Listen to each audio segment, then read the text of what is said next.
Hello everyone, कैसे हैं आप लोग। Good evening everybody. I hope आप लोग अच्छे से हैं, क्लासेस को एंजॉय कर रहे हैं और कम टाइम में हमें ज़्यादा सीखने के लिए मिल रहा है। तो चलिए फटाफट से क्लास को कर देते हैं शुरू, जिसमें हम लोग 5 एडिडक्शन करेंगे। और ये क्लास आपकी मंडे टू फ्राइडे रहती है। So let's start. और चैनल सब्सक्राइब नहीं किया तो चैनल को सब्सक्राइब कर लो और क्लास को शुरू कर देते हैं।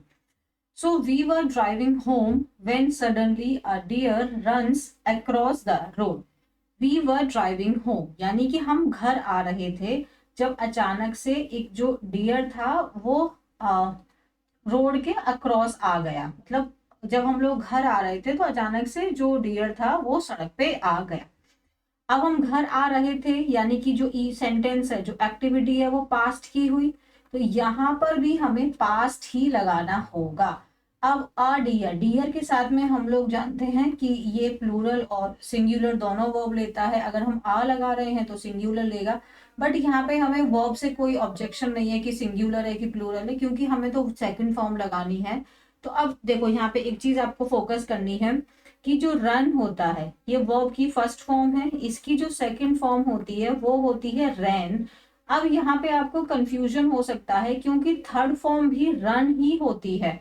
तो हैज रन हो सकता था। अब आप नहीं सोचेंगे, रन जैसा कोई शब्द नहीं होता, या रैन नहीं होता है, रन ही होता है थर्ड फॉर्म में भी।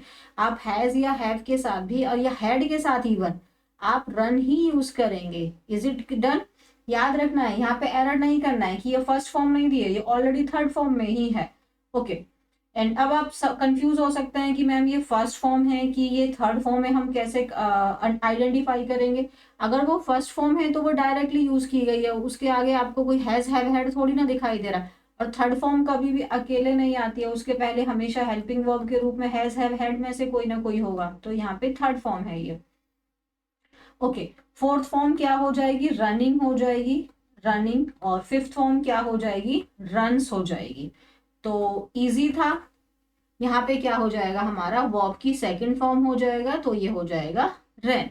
तो जब हम लोग घर आ रहे थे कि अचानक से एक जो डियर था, जो हिरण था, वो सड़क पे आ गया। तो हमारा आंसर कहाँ पे बनेगा? ऑप्शन नंबर 2 में मिस्टेक है। डन। Very simple. सो यहाँ से जो मुझे लगा कि एक अंडरस्टैंडिंग हमको मिलती है, वो रन की जो वर्ब्स की फॉर्म है वो सीखने के लिए हमें यहाँ से मौका मिला है। रन, और जो थर्ड फॉर्म है वो भी रन ही है। और फर्स्ट एंड थर्ड को हम कैसे आइडेंटिफाई करेंगे ये आपको ऑलरेडी समझ आ गया है। ओके। नेक्स्ट क्वेश्चन क्या है हमारा? Mrs Gomati was that tired and weak that she could scarcely walk. First of all इसमें एरर क्या है? देखो, दैट टायर्ड, अब समझते हैं। मिसिस गोमती वॉज, वो इतनी ज्यादा थकी हुई थी और कमजोर थी कि वो मुश्किल से ही चल पा रही थी। ओके। अब इसका जो पेयर बनता है वो बनता है, सो का पेयर बनता है दैट के साथ में। और ये क्या दिखाता है? So like Mrs Gomati was so tired, कि वो कितनी थकी हुई थी, बहुत ज्यादा थकी हुई थी कि वो मुश्किल से ही चल पा रही थी।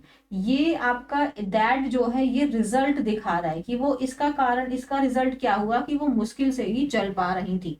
अगर आपको सो एंड दैट के पार्ट्स ऑफ स्पीच के बारे में बात करें तो जैसे मैंने बोला, I am so tired. Tired क्या है? टायर्ड आपका एडजेक्टिव है, और एडजेक्टिव को मॉडिफाई करने वाला वो होता है हमारा एडवर्ब। तो सो क्या हो गया? एडवर्ब हो गया, अगर आपको पार्ट्स ऑफ स्पीच ही जाननी है तो।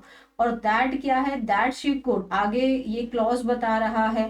क्लॉज को मतलब इस क्लॉज को इस क्लॉज के साथ में ज्वाइन कर रहा है, तो ये दैट का पार्ट्स ऑफ स्पीच क्या है? हमारा कंजंक्शन। ठीक है। तो इसमें हमें ध्यान रखना है। और जब दैट हम, अच्छा, हम टू एंड टू भी होता है, ये भी टू एंड टू होता है, बट ये नेगेटिव को दिखाता है, नेगेटिव चीज को। लाइक आप ऐसे बोल सकते थे, Mrs Gomati was too tired and weak to walk. Too tired है मतलब वो बहुत ज्यादा टायर्ड और वीक थी कि वो चल ही नहीं पा रही थी, वॉक करने के लिए वो बहुत ज्यादा थकी हुई थी। Too tired and weak to walk. तो फिर अब जब टू लगाया है तो सिंपली हम यहाँ पे वॉक लगा देंगे, लेकिन हमें दैट लगाने के बाद हम यहाँ पे एक क्लॉज लगाते हैं, और सो हमने यहाँ पे लगा दिया। तो यहाँ पे दैट से इसका नहीं बनेगा, इसका पेयर। और एक सो दैट हम एक साथ बोलते हैं, सो दैट मतलब ताकि, है ना। बट ये अलग है, ये हमारा पेयर है। यहाँ पे हमने एडजेक्टिव लगाया, इसके बीच में हम एडजेक्टिव या एडवर्ब लगा रहे हैं और फिर हम एक दैट लगा के हम इस क्लॉज को आगे कंप्लीट कर रहे हैं, उसका रिजल्ट दिखा रहे हैं। तो एरर क्या है? एरर अगेन पार्ट नंबर 2 में है कि मिसिस गोमती बहुत ज्यादा थकी हुई थी, कि वो मुश्किल से ही चल पा रही थी। ओके अच्छा, इसमें से ये क्वेश्चन ये दिया हुआ है और इसके 4 ऑप्शन हैं, तो आपको बताना है कि कौन सा करेक्ट है इनमें से। I will be arrange, error हो गया। क्यों एरर हो गया? यहीं से समझ में आ गया कि इसमें मिस्टेक है। ओके नाउ थोड़ी सी हम इंफॉर्मेशन देखते हैं कि यहाँ पे बी लगाना क्यों कंपलसरी है, और हटा भी देते तो भी होता। अब जैसे कि आप लोग जानते हैं कि विल क्या है, ये मॉडल वर्ब है। मॉडल वर्ब के बाद में हमेशा वर्ब का बेस फॉर्म आता है। तो हाँ, अब बी तो वर्ब का बेस फॉर्म है ना। हाँ, बी वर्ब का बेस फॉर्म है। इस बी हो गया हमारा वर्ब का बेस फॉर्म। इसका फर्स्ट फॉर्म कौन होता है? इसका फर्स्ट फॉर्म होता है आपका आर और एम। ठीक है, इसका सेकंड फॉर्म कौन होता है? सेकंड फॉर्म होता है इसका was and were. Third form कौन होता है? थर्ड फॉर्म होता है बीन। और फोर्थ फॉर्म हो जाएगा आपका बीइंग, और फिफ्थ फॉर्म हो जाएगा इसका इज। तो अगर आपको कभी भी मॉडल वर्ब्स के बाद में बी के अलावा अगर कुछ और दिखाई देगा तो समझ जाओ वो गलत है। तो आप मतलब बेस फॉर्म ही आएगा, बाकी कोई फॉर्म्स नहीं आते हैं। सो आई विल बी, या तो ये तो ठीक था, बट अब यहाँ पे गलती है। तो इसके बाद में हमें आईएनजी लगाएंगे। इसका मतलब अब मैं अरेंज कर रहा हूँगा, फ्यूचर कॉन्टिन्यूअस टेंस हो गया। I will be doing this work, I will be teaching, मैं पढ़ा रहा हूँगा। या आई विल अरेंज हो जाता, सिंपल फ्यूचर आपका फ्यूचर इंडेफिनिट बन जाता। तो यहाँ पे अरेंजिंग आएगा। लेट्स सी, हमारे पास अब ये तो गलत हो गया हमको। ठीक है, I was arrange, I was arrange कैसे हो सकता है? वॉज के साथ में आप अरेंज कैसे लगा सकते हैं? है ना, मतलब वॉज के बाद में अगर आप सेंटेंस पैसिव में बना रहे हैं तो फिर तो आपको थर्ड फॉर्म लगाना पड़ता है वॉज या वर के बाद में। या फिर आप इनके साथ में बी की फॉर्म्स के साथ में अगर वो हेल्पिंग वर्ब के रूप में है तो फिर उनके साथ में आपको आईएनजी लगाना पड़ता है। तो ये तो अब गलत है। आई विल बी अरेंजिंग, हाँ हमने यही कहा था, यही होगा। आई इज अरेंज कैसे होगा? आई एम अरेंज भी नहीं हो सकता, आई विल अरेंज होगा, गलत हो गया ये भी। आई वुड अरेंजिंग, वुड भी आपका मॉडल वर्ब है। मॉडल वर्ब के बाद बेस फॉर्म आता है, तो अगेन ये तो आईएनजी फॉर्म में हो गया, तो ये भी गलत हो गया। तो एकदम आंसर हमारा कौन सा सही है? आंसर हमारा 2 एकदम करेक्ट है। नेक्स्ट क्या है हमारा? His energetic attitude showed that he had soundly slapped the previous night. Okay, error किस में है इसके? His energetic attitude. एटीट्यूड क्या दिखा रहा है? उसका जो आज का एटीट्यूड। अच्छा, एटीट्यूड का मतलब यहाँ पे ईगो से नहीं है। एटीट्यूड आज का उसका जो बॉडी लैंग्वेज है। एक तो एटीट्यूड का मतलब पॉइंट ऑफ व्यू भी होता है, आपका नजरिया होता है, या यहाँ पे एटीट्यूड का मतलब उसका जो बॉडी लैंग्वेज है, जो अपीयरेंस है, वो एनर्जेटिक है। तो एनर्जेटिक का पार्ट्स ऑफ स्पीच क्या हो गया? एडजेक्टिव हो गया। और हिज क्या है? डिटर्मिनर है, पॉसेसिव एडजेक्टिव भी कह सकते हैं। तो वो क्या शो कर रहा था? सेकंड फॉर्म में है, कोई एरर नहीं है। दैट क्या शो कर रहा था? आगे दिखा रहा है क्या क्या? ही हैड को हाँ सेंटेंस पास्ट में लगा दिया, कोई इशू नहीं है यहाँ पे। स्लैप्ड बिल्कुल सही है, वर्ब की थर्ड फॉर्म है। साउंडली, अब इसकी प्लेसमेंट में एरर है, क्योंकि देखो साउंडली क्या है? ही स्लैप्ड कैसे? ये साउंडली किस चीज का आंसर कर रहा है? कैसे का आंसर कर रहा है? कैसे सोया? वो बहुत अच्छे से सोया। साउंडली मतलब अच्छे से। ठीक है, अब ये जो है ये आपका है एडवर्ब ऑफ मैनर। अच्छा, जब आपको जैसे ही राइट्स, वह लिखता है। अच्छा, एक मिनट के लिए यहाँ पे बता देती हूँ और मैं आपको अच्छे से। वह लिखता है, कैसे लिखता है? बहुत अच्छे से लिखता है, धीरे धीरे लिखता है। तो कैसे का अगर मैं आंसर करूं तो मैं बहुत सारे यहाँ पे एडवर्ब भर सकती हूँ। ही राइट स्लोली, धीरे धीरे लिखता है। अच्छा, जैसे फास्ट है ना, तो फास्ट आपका एडजेक्टिव और एडवर्ब दोनों होता है, इसका कोई फास्टली वर्ड नहीं होता कभी भी। तो अगर मैंने बोलू ना ही राइट्स फास्ट, तो फास्टली नहीं होगा, ये भी आपका एडवर्ब है और एडवर्ब ऑफ मैनर। कैसे लिखता है? जो कैसे का आंसर दे वो मैनर ही होता है। तेज लिखता है तो क्विकली हो जाएगा, तेज लिखता है। अगर मैं बोलूं क्या लिखता है, और मतलब चलो चलो ठीक है, ब्यूटीफुली लिखता है, खूबसूरती से लिखता है, हम लिख सकते हैं ब्यूटीफुली। अच्छा, तो ही राइट्स कैसे लिखता है? धीरे धीरे लिखता है, तेज लिखता है, अगर क्विकली तेज हो गया, और ब्यूटीफुली खूबसूरती से लिखता है।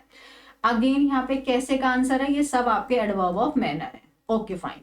और adverb of manner generally L Y पे खत्म होते हैं, बट ऐसा नहीं है। जैसे कि मैंने बोला फास्ट है, तो फास्ट भी आपका हो गया, ये भी एडवर्ब ऑफ मैनर है, बट ये विदाउट एल वाई है, क्योंकि एल वाई इसका वर्ड होता ही नहीं है।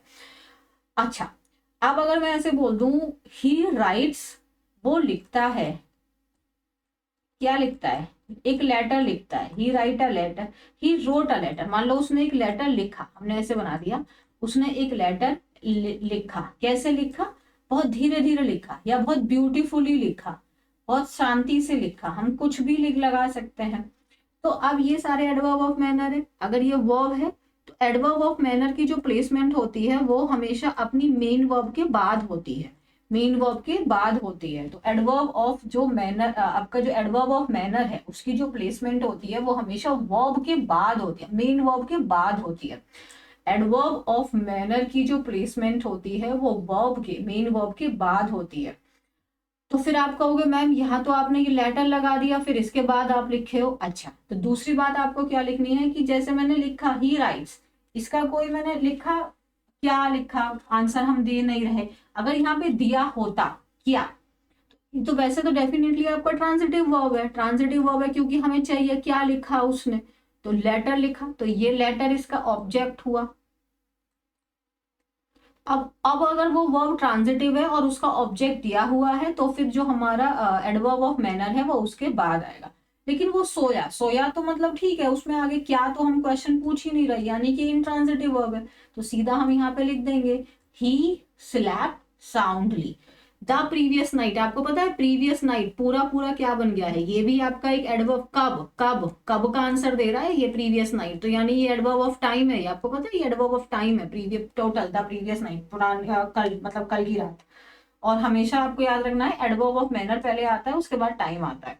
तो यानी कि इसका आंसर बनेगा that he had slapped soundly the last night. तो जो साउंडली है ये आपका एडवर्ब ऑफ मैनर है। एडवर्ब ऑफ मैनर जो होते हैं वो हमेशा आपके मेन वर्ब के बाद आते हैं, और अगर उस मेन वर्ब ट्रांजिटिव वर्ब है, उसका ऑब्जेक्ट दिया हुआ है, तो फिर उस ऑब्जेक्ट के बाद आते हैं। ठीक है, आप पहचान सकते हैं अगर क्या लगाना कंपलसरी है क्या वहां पे, तो फिर वो आपका उसी वर्ब का ऑब्जेक्ट है, तो वर्ब का ऑब्जेक्ट लगा दो और ऑब्जेक्ट के तुरंत बाद एडवर्ब ऑफ मैनर लगा दो। ये कुछ मैंने आपको एग्जांपल्स दे दिए, जैसे आप समझ गए होंगे, क्विकली, धीरे धीरे, कैसे। अब सब में ना कैसे पूछो, कैसे, और ये सब आपको कैसे का आंसर दे रहे होंगे, हाउ का आंसर दे रहे हैं, और जो आपको शब्द हाउ का आंसर देना वही आपका एडवर्ब ऑफ मैनर होता है। धीरे धीरे, सावधानी से, आसानी से, तेजी से, वह बोलता है, कैसे, तेजी से बोलता है, आराम से, प्यार से बोलता है, लिखता है नीटली, क्वाइटली, शांति से, बहादुरी से, ईमानदारी से, rudely, he answered my question rudely, है ना, my question, he answered my question, my question इस आंसर्ड का ऑब्जेक्ट हो गया, तो फिर मैंने यहाँ पे रूडली लगाया, सैडली, एंग्रीली, ईगरली, अनविलिंगली, है ना। तो आप यहाँ पे देख लो। और जैसे हार्ड, अच्छा एक और चीज, अच्छा ठीक है, hard is your again adjective as well as your adverb because hardly is also there। ऐसा नहीं है कि जैसे मैंने बोला फास्टली तो कोई वर्ड ही नहीं होता, बट हार्डली वर्ड तो होता है, बट हार्डली का मतलब मुश्किल से होता है। आई हार्डली नो हिम, मैं मुश्किल से ही उसे जानती हूँ, तो कैसे का थोड़ी ना आंसर दे रहा है। सो hardly is not your adverb of manner, please keep this thing in your mind. And now position of adverb और एडवर्ब्स ऑफ मैनर, जैसे मैंने बोला कि अगर वो वर्ब है, कोई उसका वर्ब का ऑब्जेक्ट नहीं प्रेजेंट है, तो हम उसके तुरंत बाद लगा देंगे, गाया उसने कैसे, ब्यूटीफुली। और अगर वो वर्ब का ऑब्जेक्ट, यानी वर्ब जो है हमारी ट्रांजिटिव है, उसका ऑब्जेक्ट गिवन है, तो ऑब्जेक्ट के बाद लगा देंगे। आप कैसे आइडेंटिफाई करेंगे, अब वर्ब से पूछो क्या, और जो शब्द क्या का आंसर दे रहा है वो उसका ऑब्जेक्ट हो गया, और फिर उसके बाद आप जो कैसे है वो हमारा एडवर्ब ऑफ मैनर हो गया, आप लगा देंगे। तो क्वेश्चन समझ में आ गया आपको, यहाँ पे गलती इसके प्लेसमेंट में है, तो स्लैप्ड साउंडली, ना कि soundly slapped. Okay, next question क्या है हमारा, it is a cheap reasonably restaurant in this part of the town where you can eat delicious food. गलती क्या है, it is a cheap reasonably restaurant. Again यहाँ पे आप कह सकते हैं पार्ट्स ऑफ स्पीच के प्लेसमेंट में एरर है, पार्ट्स ऑफ स्पीच के प्लेसमेंट में एरर है। अब प्लेसमेंट में एरर कैसे है, अच्छा आप ऐसे सोचो, आप, मैंने कहा शी इज अ गर्ल, वो एक लड़की है, ठीक है। सो आप, मैंने लिख दिया, ये गर्ल हमारा नाउन हो गया, काउंटेबल नाउन है, तो आर्टिकल मैंने ए लगा दिया। अब इसी गर्ल को जो मॉडिफाई, जो नाउन और प्रोनाउन को मॉडिफाई करे, उसमें कुछ एक्स्ट्रा इंफॉर्मेशन दे, उसको एडजेक्टिव कहते हैं। तो मैं कह सकती हूँ कि वो एक खूबसूरत लड़की है ना। तो मैंने कह दिया she is a beautiful girl. अब आप जानते हैं ये आर्टिकल हमेशा गर्ल के लिए आया है, बट इसका क्या होगा, आपने आप ऐसे लिख देते हैं, यहाँ लिखते चलेंगे, हमने नाउन लगाया और नाउन के पहले हमने आर्टिकल लगाया, 1 नंबर। 2 नंबर पे हमने क्या किया, अब हमने एक एडजेक्टिव भी जोड़ दिया, लेकिन अब वो जो एडजेक्टिव है वो गर्ल को मॉडिफाई कर रहा है, तो गर्ल से पहले आया, लेकिन आर्टिकल इन सब से पहले आएगा। तो यानी कि अगर हम नाउन को मॉडिफाई करने के लिए एडजेक्टिव भी लगा दे रहे हैं तो कोई दिक्कत नहीं है, और वो एडजेक्टिव हमारा नाउन से पहले आएगा। बट स्टिल ये जो आर्टिकल है ये अभी भी इस नाउन के लिए आया है, बट ये जो साउंड लेगा वो लेगा इस अपने नियर बाई शब्द का। अगर मैंने अब इस एडजेक्टिव की भी विशेषता बतानी हो तो हम एडजेक्टिव की विशेषता हम बताते हैं एडवर्ब से। अब मैं बोल सकती हूँ वो बहुत ही ज्यादा खूबसूरत लड़की है, तो she is a very beautiful girl. She is a very beautiful girl, बहुत ही ज्यादा खूबसूरत लड़की है। अब इस गर्ल की विशेषता ब्यूटीफुल बता रहा है, ब्यूटीफुल को भी आगे मॉडिफाई कर रहा है, वेरी। वेरी क्या हो गया, एडवर्ब हो गया, और आर्टिकल अब यहाँ शिफ्ट हो गया है। यानी थर्ड पे हमने प्लेसमेंट क्या देखा, ये आर्टिकल है, अब यहाँ एडवर्ब आ गया, अब ये एडजेक्टिव की विशेषता बता रहा है, एडजेक्टिव इस नाउन की विशेषता बता रहा है। तो अभी भी ये आर्टिकल इसी नाउन के लिए आया है, तो ऐसा कोई दिक्कत नहीं है कि आर्टिकल एडजेक्टिव या कि नहीं, आर्टिकल हमेशा नाउन के लिए आता है। और दूसरी बात है साउंड किसका लेगा, है ना। अगर एक्सीलेंट बोल रहे हो तो एन एक्सीलेंट क्या प्लेयर, बट अब वेरी आग लगा दिए तो फिर ये वेरी का साउंड लेगा। यानी आर्टिकल हमेशा साउंड अपने नियर बाई वर्ड का लेता है, लेकिन आता हमेशा नाउन के लिए है। अब इसके प्लेसमेंट में आप देखो, इसके प्लेसमेंट में क्या प्रॉब्लम है। इट इज आर्टिकल आया है किसके लिए, रेस्टोरेंट के लिए, बिल्कुल ठीक बात है, यहाँ तक तो ये ठीक है। रीजनेबली चीप, चीप क्या है आपका, है ना, चीप मतलब सस्ता। ओके, तो चीप का क्या है, ये एडजेक्टिव है, और रीजनेबली का मतलब हुआ काफी हद तक। रीजनेबली मतलब काफी हद तक, फेयरली काफी हद तक ये एक सस्ता रेस्टोरेंट, मतलब आपका रेस्टोरेंट है इस पार्ट ऑफ द टाउन में जहां पर हमें अच्छा खाना खा सकते हैं। तो अब रीजनेबली क्या है आपका, एडवर्ब है, चीप क्या है, एडजेक्टिव है। तो प्लेसमेंट कैसा होना चाहिए, नाउन, नाउन को मॉडिफाई करेगा एडजेक्टिव, एडजेक्टिव की और विशेषता बतानी है तो आप लगा दो एडवर्ब, और फिर हम हमें अपना यहाँ पे आर्टिकल लगा देंगे। यानी कि हमें क्या करना पड़ेगा, it is a reasonably cheap restaurant in this part of the town where, जहां पर आप ये खाना खा सकते हैं। पता है आपको, ये पूरा पूरा एडवर्ब ऑफ प्लेस बन जा रहा है जहां पर, क्योंकि जहां पर वेयर का जो आंसर दे वो एडवर्ब ऑफ प्लेस होता है। सो इसमें प्लेसमेंट का एरर हो गया। So it is a reasonably, काफी हद तक एक सस्ता रेस्टोरेंट है इस पार्ट ऑफ द टाउन में, इस जगह पे जहां पे आप अच्छा खाना खा सकते हैं।